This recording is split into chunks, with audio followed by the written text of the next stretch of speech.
Welcome to the Pixelberry Choices podcast. Today we're going to be ranking the books that were either being released or started being released and sort of ended in between January to April. So I listed six books that were active in choices around that time and I sort of ranked them. So let's get started without further ado. Number one is, of course, With Every Heartbeat. With Every Heartbeat was released around February for all the general public to play. So before that, it was available to only VIP.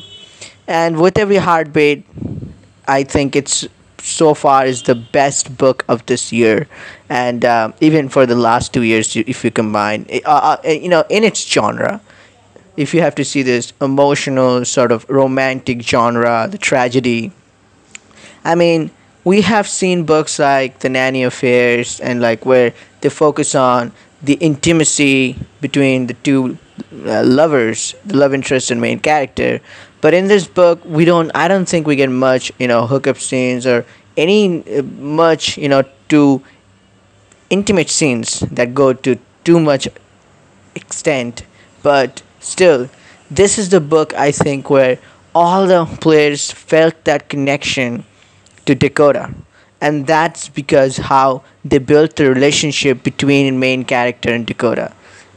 No hookup scenes, no intimate scenes were needed. I mean, those things just just to make players make us crave for Dakota. Just pure emotional bonding between the two people, between MC and Dakota. And if you haven't played this book, I would urge you to go and play. Definitely, this is emotional and heartbreaking, as the title suggests, and you can see from the chapter descriptions or even the picture there. But it's definitely a journey that you would like to witness. The soft music and the scenes, the diamond scenes, and how the story progresses. It's not your average high school kid, but it's about the high school kids who don't get to live their life the way other high school kids live, but they are stuck in the hospital. They're fighting for their life, not for good grades, not for a great future. So, and you fall in love with someone who thinks that they have beaten all the odds, but you never know when it comes back to bite back.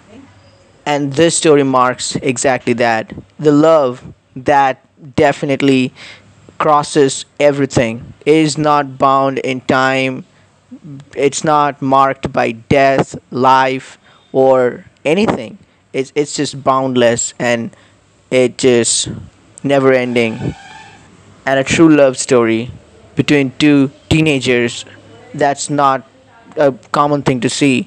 The physical attraction part is just not there, and still so many players felt the affection toward Dakota. Not just Dakota, all the characters there, so much emotional. The music, the background, I mean, duh, it had to be number one, right? Number two, Foreign Affairs. This book released at the very end of December, and it had so much potential. And even until chapter 12 or 13, when we found out Aina actually betrayed us, and if you had chosen her as a love interest, then wow, that was a big revelation. But from there, it sort of went downhill. I mean, the mending of the relationship between MC and Aina, it was, I think, half baked, sort of half done. It could have been more, I guess, in there. And even for those of you who chose Tatum as a love interest, they could have done a little bit more there. I think the attention was on Blaine too much, and but still, I think there could have been a story. There should have been a more story there, And at the end, when we found out Winston really was the main culprit, not the right guy, I think that was like, you just trying to you have firecracker and you light it up and then nothing happens, because we just found out a moment ago that he was the main culprit, and just a moment later our love interest is saving us from him, and that was like the main villain getting defeated. so easily, and that was like a bummer. I think it was rushed, so they perhaps rushed it, and I don't know for what reasons, but it had so much potential and it could have been more. Perhaps a sequel, and even not a sequel, then at least 17 to 18 chapters, exactly what they did to the baby bump, but they couldn't do it with Foreign Affairs. So that was kind of sad. But all in all, this is a great book that we got this year. The first half of this year will be marked by this book because it was quite exciting and enjoying to play Foreign Affairs, not gonna lie. But it could have been even the best of the best. But well, still, it's definitely it definitely was entertaining to read during the first half of this year, January, February. I'm talking. Number three, Open Heart Book 3. This book released in February, in the second week of February. So it was active in February, March, April, and I think in May it ended. So Open Heart, it's a legacy of choices. In other words, like a lot of old choices books, like the Royal Romance. Now they're doing the last book to the series. Open Heart was something like that. And the emotional bond between Dr. Ethan Ramsey and our main character, and then other characters there, doctors, Raphael. I mean, it was a whole lot of emotional journey throughout book one, book two, and it was eventful. So book three started, it was really well, and I'm putting it at number three just because it has a long legacy behind it. I mean, the book started with definitely as our main villain, that is Bloom, but also that was really a good thing, I think, a dilemma, because some people thought of Bloom as a villain, some people thought of him as someone who is a lover, loves his wife and can do anything to save her, and well, really doing good. So it was a really good dilemma there, a proper villain quality, not bad, not good, but how you see him.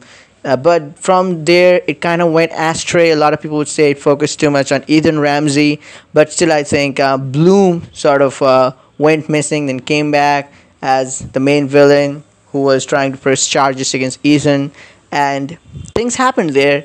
If you haven't read it yet, I will let you read it completely. But I think it was still a good book, a great piece, specifically the ending, because the ending was emotional. Two books we have read at Edenbrook, and then finally the description of leaving it. I think they could have made it more emotional, sort of giving a glimpse of what could be happening in the future from 2 years from now. But still, it was really great. I mean, one of the great memories from choices. Open Heart, Edenbrook.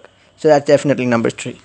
Number four, Wolf Pride. It released in late December, I think, and it was a great book. The wolf, the mystical romance and supernatural book, and we felt like it was going to be something like the Nightbound, because in Nightbound, remember, we had one wolf love interest, but it was kind of different. So the transition between wolf and human, you have two love interests going back and forth between them, and then some struggle there between human race and wolf race. Now wolf race, so they're wolf, right? They're not human. So how wolves, they're animals, how they live, that's completely different with how humans live, or how our human emotions work. So that's completely different. So there's some back and forth struggle between that, and our MC gets stuck there. Now MC will be the one who will choose like what kind of ending you're gonna get. So you gotta spend diamonds, you gotta get the special scenes, your love interest and how you go. So that was a great supernatural adventure, I would say, after a long time. And I'm putting it at number four just because after Nightbound, and specifically since Bloodbound ended last year, supernatural books, I think they became like a lost treasure of choices. Now Wolf Bride, it came back, and now this year, Wake the Date. I'm really excited about that. We'll see how it goes. But for now, Wolf Bride, it was an really good read of this year. And I would definitely, when it becomes available for all non-VIP players, it would be good. Like everyone would be able to read it, and it'd be fun. Now, here's number five, My Two First Loves. Now, this book literally started almost around last year. So I still remember last year around August, I started reading it, and I sort of got really into this book because of like I think first Kyle said on his channel like this book is going to come and it's going to be a weekly book, forgive pardon, daily book. So I was really excited because at the time it was mostly locked down. I had nothing to do, and so waiting for a book for 1 week, it was like So daily book, it was like I'm super excited, and this never disappointed me, by the way. And this book concluded somewhere in the middle of the January. So I was thinking whether to keep it in January to April ranking or not. And I thought, yeah, well, why not? Because the conclusion is important, isn't it? So if foreign affairs and books like that, Distant Shores, if they have taught us anything, is that how you end, it's really important. So my two first loves, it's just like the name suggests, it's just going kind of back and forth between your two first loves. And specifically, I liked The Boy Next Door. So, and the emotional music scenes, the high school sort of, not that high school drama, but the way the book came out, sort of navigating through the main character's sexuality. Then we get another love interest. So this was there. So in most books, when you choose a love interest, male or female, it doesn't discuss much about like how you're feeling. But at first you like guys, then you think like, oh, I'm into girls too. So that sort of navigation, and also racial tension, how that was around Black Lives Matter movement and George Floyd's death. So how police brutality is representation, how Choices tried new things through this. And I think it was quite good representation, and we get a lot of good characters out of this book. Main character's father. I mean, at first everyone was talking about like how awful his father is, and I also felt that, totally against everything. But wow, that character changed, and you get evil character, you get good character, but a character who was naive at first or who didn't see the light, and slowly the transition happens, and he transits to his best and highest version of himself, and that's what we want to see, right? So no one's perfect, but you are on the journey to become the perfect person. So, and main character's father, and it was absolutely stunning, and so it was a great book. My Two First Loves number 5, absolutely. I mean, I know it's hard for anyone who is new to Choices to go back and read 100 chapters, but I read at the time, so when every single chapter was being released, and it was worth it, completely worth it. Now, last but not least, Baby Bump Book 2, my number 6 book. Now, look, this is the ranking. I just needed to do it. But Baby Bump Book 2, when I started playing it, it was definitely one of the most entertaining book at that time, because I like the small town vibe, and Baby Bump Book 2 is in a small town. It's placed a small town mayor, small town romance, drama, some enemies, and how your main character is strong, pregnant woman who just not only dealing with her pregnancy and those kind of stuff, but also dealing with her love interest, family drama, and the town's dramas, and sort of navigating through the trouble and problems, and it was really worth it. So Baby Bump Book, it's a sweet, loving romance, just in place in small town, just chill back. You close your eyes with the scenery, with the background pictures, the music. You can imagine yourself, sitting in the ranch or porch of a hardworking as someone in a small town and just enjoying the vibe. It's just a sweet little book to relax. I'll thank God for Baby Bump Book 2.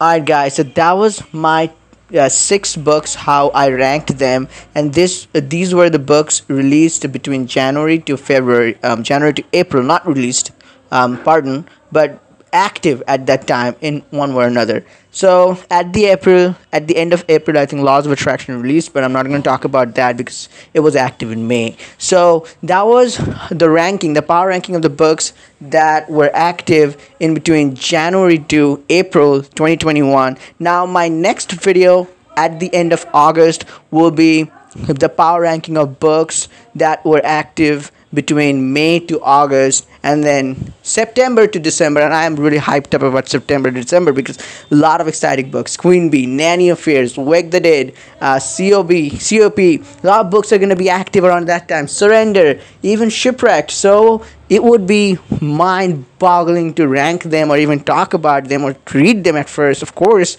So it's going to be exciting. Stick around for more. And don't forget to let me know about your thoughts on this book and how would you like to rank them, and your ranking of these 6 books that were active during January to April of this year. So let's talk in the comment section below. Stay safe. See you in the next video. Till then, peace out.